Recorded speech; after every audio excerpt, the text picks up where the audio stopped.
Good morning. All right. Got this price pattern all over the place and the different degrees. And it says prices are going to go higher. Right? Got this type of continuation pattern. I started out with the spiders here today because it's been the strongest. But its price pattern may not offer the best opportunity. You know, it's so close to this prior resistance area. And we've got a few things going on this week. See what actually happens here. It might be a bit whippy, but this tail is erroneous. And, you know, prior to that gap up, things were wild and whippy. Gigantic bars, and there's this consolidation, a breakout failure, which typically results in a move lower, not one like this, because new highs, strong uptrend, the failure creates uncertainty. And then we had this more virus stuff coming out, right? And things got wild. Oh, things are going to get shut down. Here we go again, so on and so forth. And then all of a sudden it's like, oh, you know, we really don't have to shut down. And we just have to, you know, maybe get 14, 15, 18 more boosters and we'll see what happens. And the prices gapped up. And after that, we get this bullish consolidation. What makes it bullish? Well, most of the charts we'll look at, you know, whether they were moved further down, they moved up to some area of resistance. The depth of retracement was deep. And when it tried to go down, it didn't. And we had this red bar ignored on Thursday. So in a lot of charts, Thursday's low and Thursday's high is a pretty important line in the sand, at least short term. So looking at the S&Ps here, you see that it poked above the high there right at the end of the day. And it was just going sideways all day long, going nowhere. And then, you know, at the end of the day, institutions, traders just felt like, you know what, ain't going down. So I guess it's going to go up. And buyers came in, maybe some were shorting. And there's always somebody's on one side of the trade or the other. It's going sideways at resistance. And it breaks out. And that didn't happen everywhere. So now, theoretically, based on this pattern, it should make new all-time highs. We'll see if that's going to be in the cards. As you all know, there's the Fed announcement on Wednesday. Speculation, they're going to be more aggressive. They've already opened their eyes to the fact this inflation is real, not transitory, as they said multiple times. And we've got an options expiration that's pretty important. It was well on Friday. And this big $470 level, if it creeps around here today and doesn't move, you know, just one of the things I've noticed with these levels with big open interest is that they creep sideways there.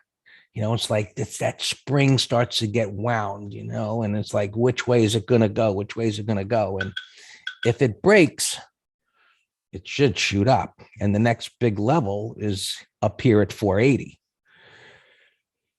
Is that possible? Of course. And especially if we get an inside day and it creeps around here, you know, a lot of times moves do happen before the Fed announces, then things go crazy. So let's see how it unfolds. You can see things are kind of like inching down a little bit, back down toward that 470 level here pre-market where it was higher. Just the big open interest on the 17th. If you look at the open interest on the monthlies, that, you know, what is it, the third Thursday or the third Friday of the month and that expiration, if you look at that open interest, it's quite large, and it's large in the call side and the put side. So it's like both sides are butting heads, you know, as to those opinions. And then there's big open interest down at 460. Well, it's the end of the year, so I don't know if maybe it's the end of the year. Dan can answer that better than myself. as far as whether it's triple or not. I just look at the open interest and what is expiring on that date. And, it's big on both sides. So, that 470 level, and then if it breaks, it could go, which way is it going to go? 480, 460? It could be wild this week. We'll see how it unfolds. The Fed could come out and say, you know what? Sorry, everybody. We were dead wrong. We want to be transparent. We want to get ahead of this thing, and we're just going to kick it up a notch here more than was anticipated.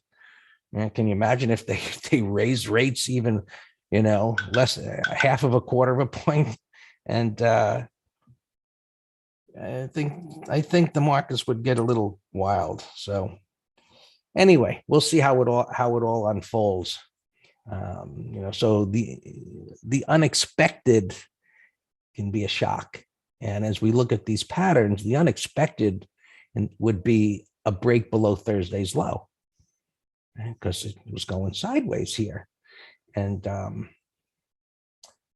closing near the high like that should continue to go higher. As far as this morning goes, nothing much is happening. Let's see here. Still, the volume is still in H. It will slowly. Oh, okay. It's H. H is next year, 22. My mistake. So you see the volume is moving over. So if you're trading the futures, you should, Friday's kind of like the transition day from morning to afternoon. So now you can see the volume is heavier in next year. So futures up near a topping tail. We've got the red bar ignored. We've got the scary topping tail over there to the left. And again, today could be another one of those running in place days. We shall see. Breaking below this low is going to be the unexpected. The expected is for it to go up. It came down, ripped right back up again. We've talked about that enough lately. We got a red bar ignored. The green bar is bigger than the red bar. And so levels, SPX.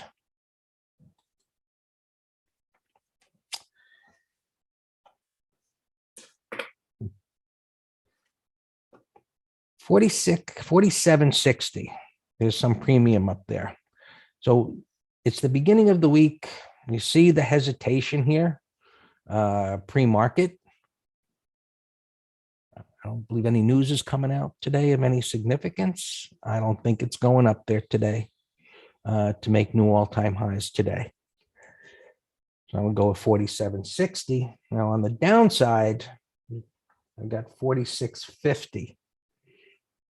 46.50, which is kind of, if this takes out today's low, that's going to get hit. And with this bullish pattern, that would seem like the way to go. It's kind of like a choice. If what you can see here, how things develop first thing in the morning.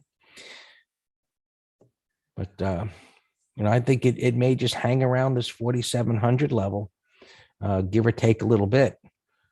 So the 47.60, and you got plenty of warning. I mean, if it starts coming below 46.80, you got something to think about, because you can see this poke to the downside here. I'm with you, McGraw. I'm giving what levels, but it is narrow. The ideal scenario with these is the no-brainer, like what was Friday.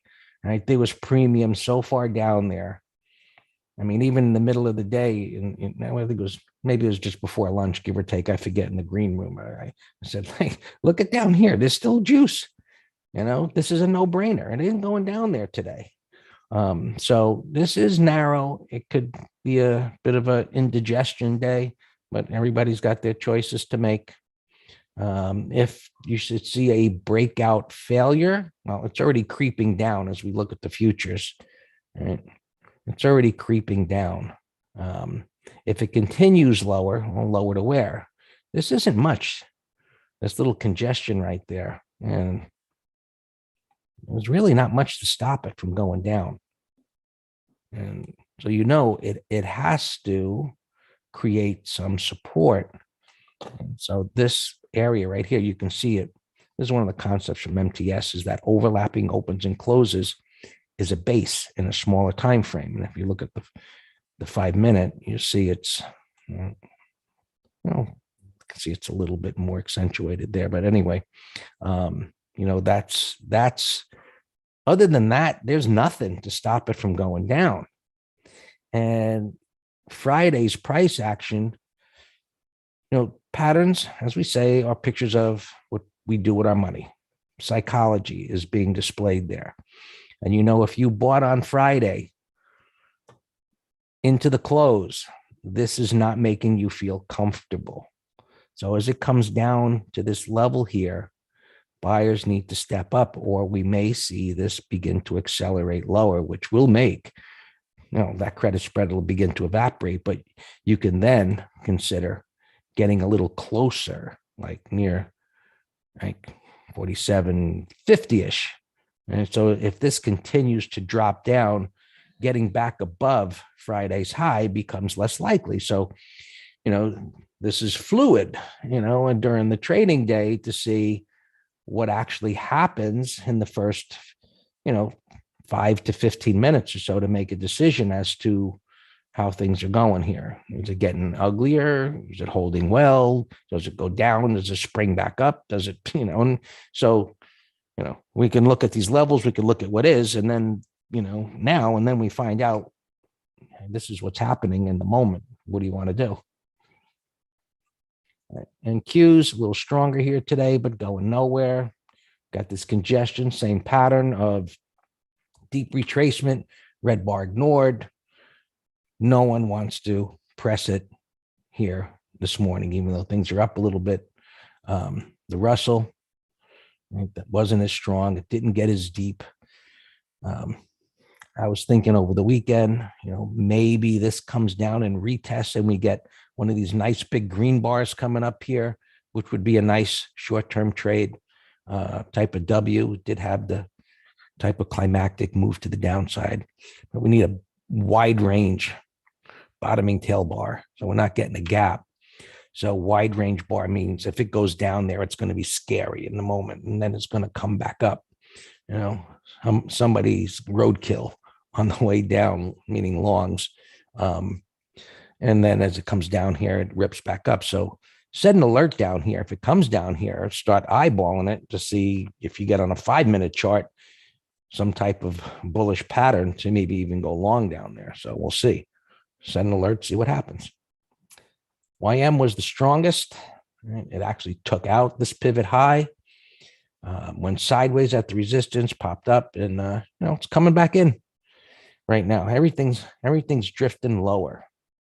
And it's like, okay, it started out looking like it can go up, and overnight, and then buyers decided, I'm not so sure about this. Let's reevaluate. And because things went up so fast, there's nothing underneath there to stop it from going down. Looked at the S&P, silver. Remember last week? I said, watch for the breakdown bar failure. It was the wide range bar. It's not a perfect inside bar, but look, it's good enough. It's trading above the high, put on a small position in silver.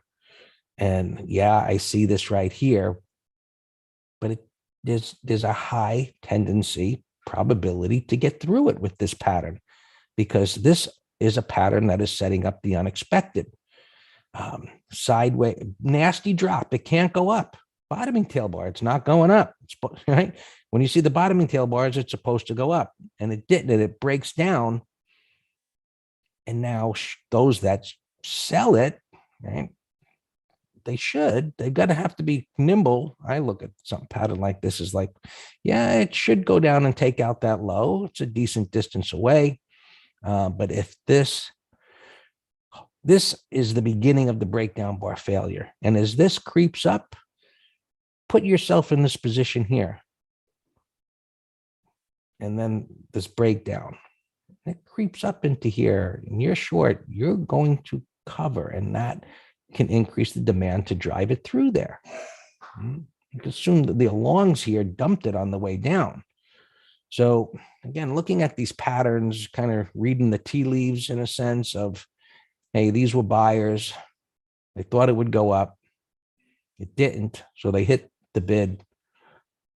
That in effect helps theoretically remove the supply that would normally be at an area of resistance, and the breakdown failure is a shock. And so there you have it. We'll see how it plays out.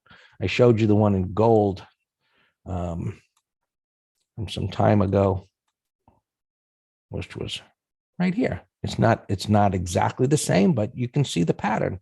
Climactic kind of move. It tries to go up and it can't, and it breaks down and you get the inside bar and it makes a move. So gold, on the other hand, isn't doing much of anything. That's the beginning of the day. Maybe this can turn into a larger green bar. We've got a little breakdown failure kind of pattern here, right there, would have braked and flipped back up again. So crude oil, even if you don't trade this, these markets are interrelated. Put an alert below Thursday's low. Maybe that'll break first or it gets back above the high. So far, it's an inside day. Bitcoin going nowhere, running in place. Transports, it's that same kind of bullish price action, deep retracement and sideways. So it's got to prove itself. TBT going down. And so markets begin to creep lower. Whereas at 1652, below Friday's low. That's not a good sign. So one of the things mentioned in the newsletter was, hey, if this is going below Friday's low, that's going to put some pressure on the market. And if it's getting up above Friday's high and up above here, that should go higher. And now it's below the low, and you see the markets are creeping down. Lower oil, good for transports. Yes, Thane, but I've seen that correlation be relatively tight, and other times really not so at all. But sure, that's a good thought. I mean, the oil goes down, but this is going down. It's not helping it here this morning. So it's not something that turns on a dime. Now, so just theoreticals of what's happening here. I don't think anybody's going to get aggressively short as things are creeping down here with the Fed thing coming out. It's a wild card. So maybe things go down. This does go down. Russell goes down, and then things flip right back up again. And then to the end of the week, things go up. I don't know. I just know what's happening now. I see this bullish price action. I see things weak at the moment. If we test these lows and it flips back up strong, we're going to want to be long, and then we'll deal with the option expiration thing. But that pattern will say go long. Right now, things are unfolding, and we'll see how it turns out. All yours, Dan.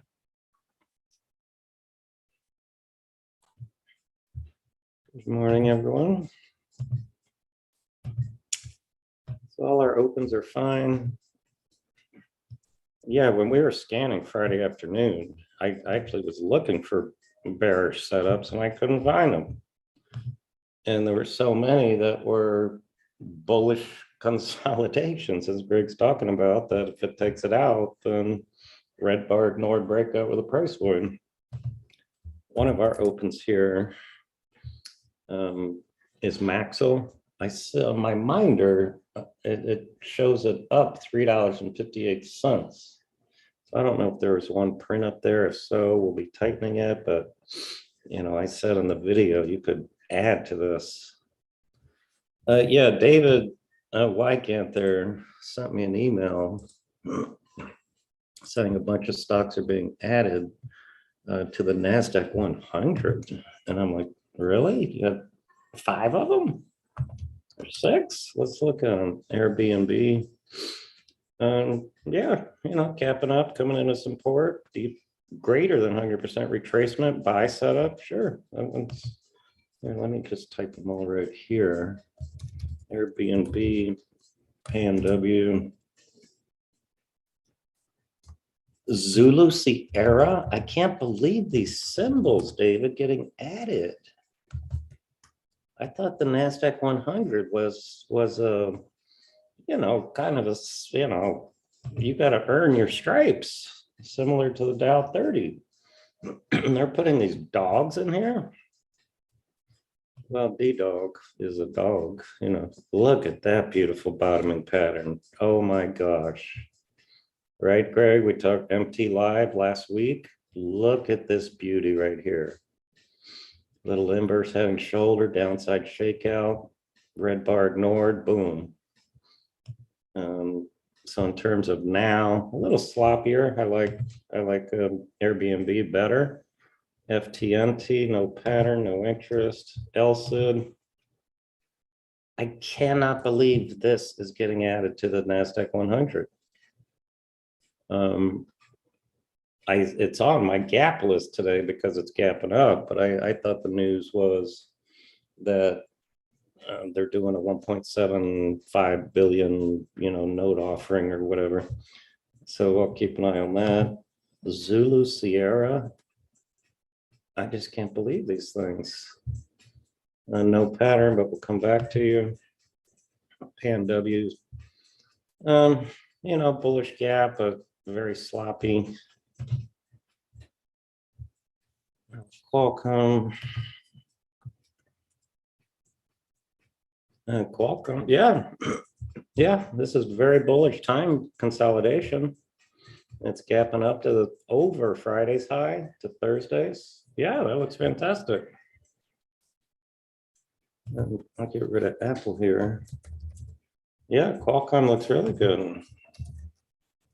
Intuit, John, is in the weekend letter, so I already know that it's good.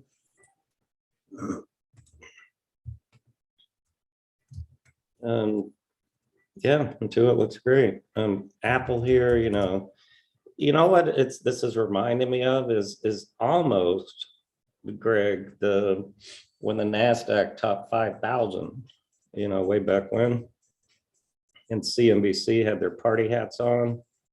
That's all they could talk about, you know, with literally party hats out. And that's what I'm feeling is going on here with Apple.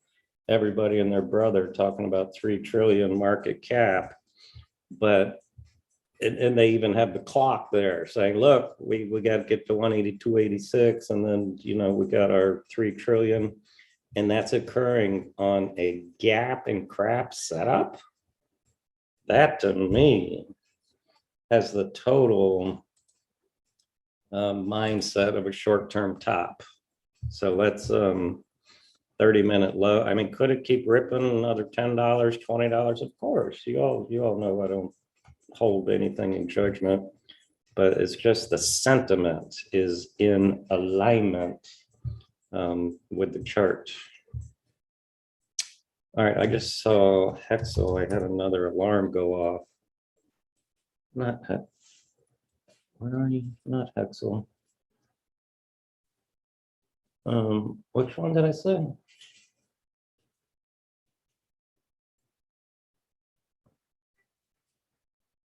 Shoot. Oh, Maxwell. Okay, Maxwell. All right. Yeah. See, so alarm mine did tick up here. So we'll keep an eye on that. Let me continue here. Yeah, Thane, we'll look at everything. Let's see, where did I leave off? Varu. Varu gapping up to $7. Yeah, W bottom.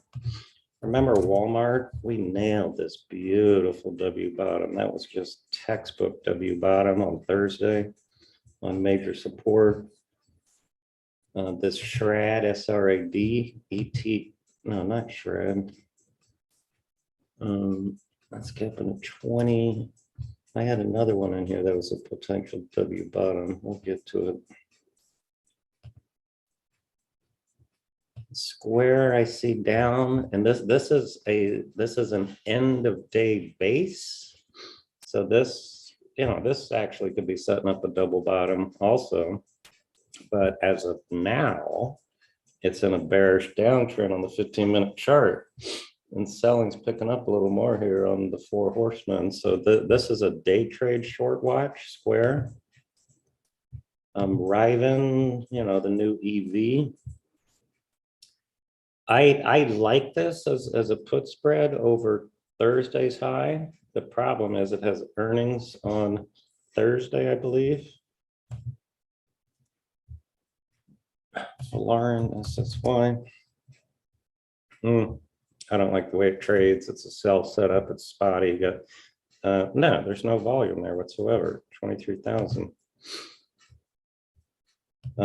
Greg mentioned in the weekend video, let's keep an eye on Michael Jackson here as a possible M bottom. Momentum move went up, and we're looking for the turn.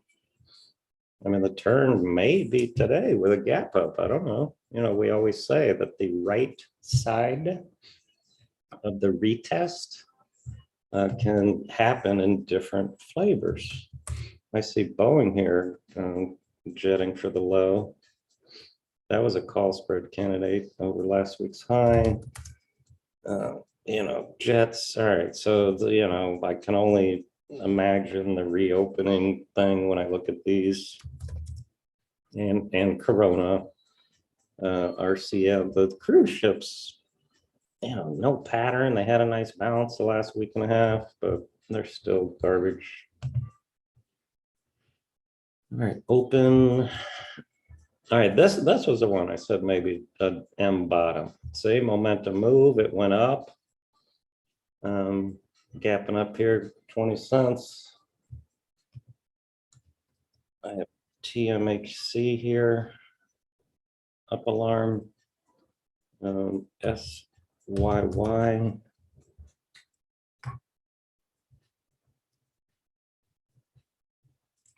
So we have a couple gapping over their entry.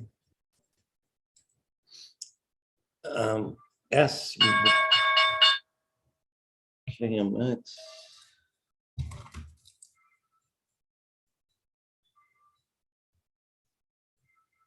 SYY, there's no pattern. It's a very, very sloppy sell setup, but it's going sideways here.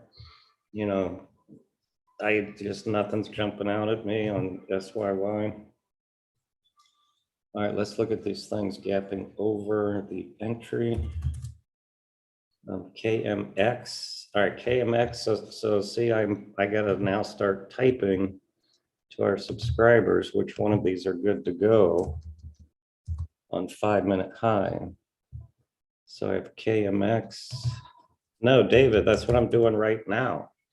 Our rules are we do not trade in the first 5 minutes. So what I am doing right now is determining if a 5-minute high is good to go. So